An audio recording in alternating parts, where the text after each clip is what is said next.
म्हणे अर्जुना आदि पाही, हे उचित काय ये ठाई, तू कवण हे काई करीत आहासी, तुझ सांगे काय जाहले, कवण उणे आले, करिता काय ठेले, खेदू कायीसा.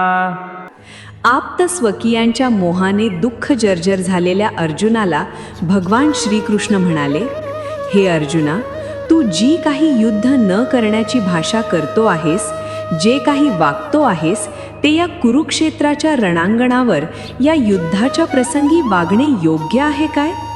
अरे तू कोण आहेस आणि काय करीत आहेस याचा जरा विचार तरी कर.